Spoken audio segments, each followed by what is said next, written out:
हमारे कैमरे पर उपस्थित पीड़ित परिवार के साथ साथ इस देश के, बिहार राज्य के युवा पत्रकार, देश के उभरते हुए चर्चित पत्रकार संजीत कुशवाहा है।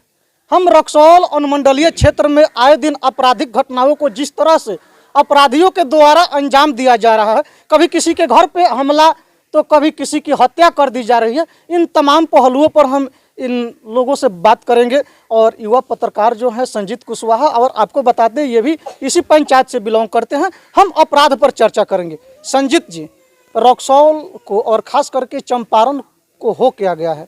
आए दिन चंपारण में और ख़ास करके रक्सौल अनुमंडलीय क्षेत्र में अपराधियों के द्वारा आपराधिक घटनाओं को अंजाम दिया जा रहा है।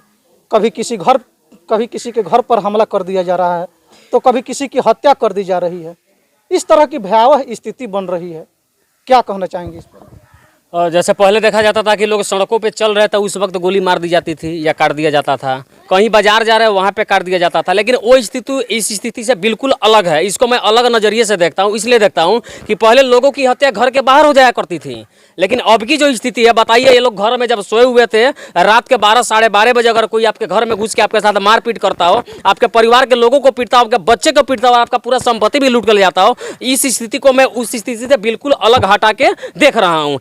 इसलिए भी देखना लाजिमी है। मान लीजिए कि ये घटना आज इनके साथ हुआ, कल गांव में किसी दूसरे के साथ हो जाए, उसके बाद तीसरे के साथ हो जाए, तो इसके लिए प्रशासन के लोगों को चौकन्ना रहना पड़ेगा। और नीतीश कुमार जी एक व्यवस्था बनाया जिसका नाम होता है 112 नंबर डायल करिए। तो 112 डायल करने के लिए बहुत सारी गाड़ियां अलग अलग थानों में दी गई है। तो मुझे ये लगता है कि 112 डायल करने के बाद तुरंत 10 मिनट के अंदर में प्रशासन को, लोगों को एक्टिव हो जाना चाहिए। अगर 10 मिनट से ज्यादा लेट होती है तो समझिए कि प्रशासन उस मामले को रोकने में विफल हो जाती है। संजीत जी, एक क्वेश्चन है मेरा। यह जो गांव है झिटकहिया, भारत और नेपाल के सीमा पर बसा हुआ एक गांव है। बगल में एसएसबी कैंप है और बगल में ही आदापुर थाना है, और फिर भी इस तरह की घटनाएं और इस तरह की घटनाओं को अंजाम दिया जा रहा है अपराधियों के द्वारा। शिक्षक हैं, और शिक्षक को ऐसा माना जाता है शिक्षक राष्ट्र निर्माता होता है। एक शिक्षक के घर में अपराधियों के द्वारा और संख्या में, तादाद में लगभग 15-20 गुंडों के साथ घर में प्रवेश करके महिलाओं के साथ मारपीट तो किया ही जाता है, महिलाओं को बर्बरता के साथ मारा जाता है, घर के पुरुष सदस्य को भी मार कर बुरी हालत से इन लोगों को बेरहमी तरीके से मारा जाता है। ये स्थिति बनी हुई है। देखिए, इस पे हम यही कहना चाहेंगे कि बिहार के मुख्यमंत्री नीतीश कुमार जी सुरक्षित हैं? बिल्कुल सुरक्षित नहीं है। जबकि देखिए, उनके पास तो बहुत सारा सिक्योरिटी मिला हुआ है, वो खुद सुरक्षित नहीं है। तो बिहार में आम लोगों की बात ही तो छोड़ दीजिए आप। आम लोग कैसे सुरक्षित रहेंगे? पहले सरकार सुरक्षित रहेगी तब तो आम लोग सुरक्षित रहेंगे। तो अपराधियों का मनोबल इतना बढ़ गया कि मुख्यमंत्री को भी थप्पड़ जड़ देते हैं। स्टेज पे चढ़ के जहाँ पे बहुत सारी सिक्योरिटी के लोग होते हैं, उस बीच उनको थप्पड़ जड़ दिया जाता है। तो अगर अपराधी चाहेंगे तो उनको गोली भी मार देंगे। और बात रही आम लोगों की, तो इतना सारा पूरा घर है और खाली समझिए कि गाँव है, तो गाँव में कोई बंदूक लेके तो सोता नहीं है, और सबके पास बंदूक की व्यवस्था तो होती नहीं है। तो इस प्रकार की घटना को अंजाम हो जाना। और बगल में एसएसबी कैंप है, हालांकि वो लोग तो एक्टिव थे, समय रहते। बाकी पीड़ित परिवार से आप बयान लीजिएगा तो ये लोग बताएंगे कि प्रशासन कितने देर में एक्टिव हुई थी। और बिल्कुल ये जो भी घटना हुआ है, बिल्कुल निंदनीय घटना, और इस प्रकार से किसी आम लोगों के साथ हो जाना बहुत दुख की बात है। हालांकि आपको बता दें, जब भी कोई आपराधिक घटनाएं घटित हुई है तो पुलिस प्रशासन के द्वारा समय पर उद्भेदन करके कार्रवाई भी की गई है। लेकिन सबसे बड़ा सवाल खड़ा होता है कि आखिर आए दिन विगत 1 वर्षों में रक्सौल अनुमंडलीय क्षेत्र में लगभग 2-3 दर्जनों से ऊपर आपराधिक घटनाओं को अंजाम दे दिया गया है अपराधियों के द्वारा, जो एक सवाल खड़ा करता है बिहार सरकार के पुलिस प्रशासन पर। इसमें देखिए, इसमें प्रशासन की भी मैं बता देता हूं आपको। अभी एसएसबी और पुलिस की हम लोग बात कर रहे थे, तो नीतीश सरकार जब से शराबबंदी लाई है तो शराब को बंद किया गया कि आपराधिक घटनाओं को कम किया जाए। लेकिन जब से शराब बंद हुआ, हमें लगता है कि उस वक्त से आपराधिक घटना और ज़्यादा बढ़ गए हैं, और इतना हो रहा है जितना शराब जब चालू था उस वक्त नहीं हो रहे थे। बिहार पुलिस के लोग भी क्या करेंगे, एक थाने में तकरीबन 20 स्टाफ होते हैं, और उन लोगों के ऊपर पूरे एक थाना क्षेत्र की जिम्मेवारी होती है। और सबसे बड़ी जिम्मेवारी है कि अपना ही वर्दी बचाना है। और वर्दी कैसे बचाना है कि आपके थाना क्षेत्र में कहीं शराब नहीं मिलना चाहिए था, तो सब लोग वर्दी बचाने के लिए शराब के पीछे पड़े हुए हैं। और जो भी अपराधी किस्म के लोग हैं, इसी प्रकार के आम गरीब लोग के पीछे पड़े हुए हैं। इसमें सरकार की भी गलती है। अगर सरकार पुलिस को केवल ईमानदारी और निष्ठा के साथ उनके कामों में लगा दे और पुलिस चाह दे, तो अपराधी की तो बात छोड़ दीजिए, उनके बिना आदेश का एक हवा तक नहीं चलेगी, ना एक पत्ता हिलेगी। तो क्या आपको लगता है कि बिहार सरकार की बिहार पुलिस ईमानदारी पूर्वक अपने कर्तव्यों का निर्वहन कर रही है। आप एक कर्तव्य दीजिएगा तब तो निर्वहन करेगी। उस पुलिस प्रशासन के लोगों को समाज की सुरक्षा करना है, अपराधियों से भी लड़ना है और शराब तस्करों को भी पकड़ना है, तो एक आदमी के ऊपर आप इतना सारा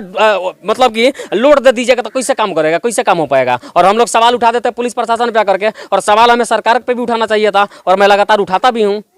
तो ये भी एक बड़ा फैक्टर है सरकार का।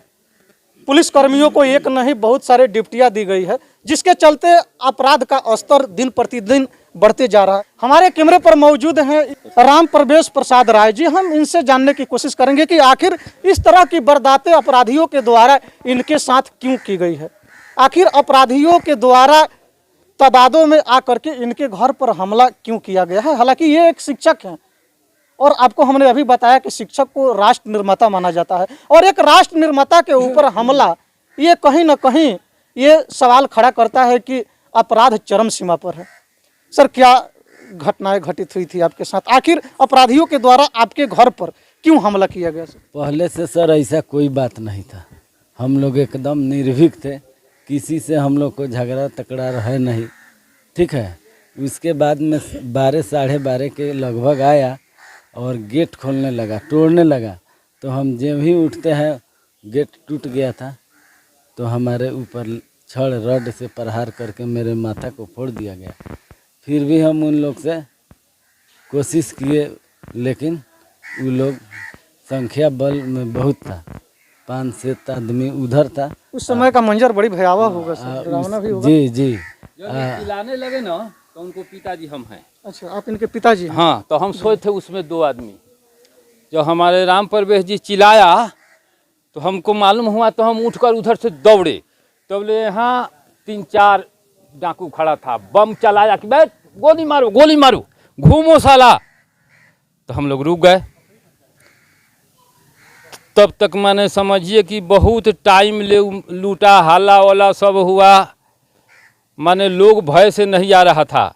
तो हम टाट तो तोड़ कर दोनों आदमी उधर से पाँक महे गए, वही रोडों पर था वो। पाँक महे जाकर लोग को कहा, कुछ लोग जामा था कि चलिए चलिए, हमारा बच्ची जो है पुती वो चिचियाया कि पापा को ले गया। तब हम गए उधर, तो लोग यहाँ आया। अब आप लोग यही सोचिए कि हम लोग यहाँ कैसे रहेंगे। ऐसा तो 50 साल में इधर जवार में नहीं हुआ है। आज अब इतना ना नीतीश का राज में हो रहा है कि हम लोग को समझ नहीं है कि हम लोग कैसे रहेंगे। हम लोग जड़ से संत के सेवा करते हैं। हमारे यहाँ बहुत बघई सरकार कहाँ कहाँ का, अयोध्या जी का, सब लोग आते हैं। तो ये बातें एक राष्ट्र निर्माता के पिता की है। आप इस राष्ट्र निर्माता के पिता की दर्द को समझ सकते हैं, जो अपनी दर्द को बयां कर रहे हैं। उनके घर पे अपराधियों के द्वारा हमला किया जाता है और बेदर्द तरीके से, बेरहम तरीके से इनके परिवार के सदस्यों को मारा पीटा जाता है।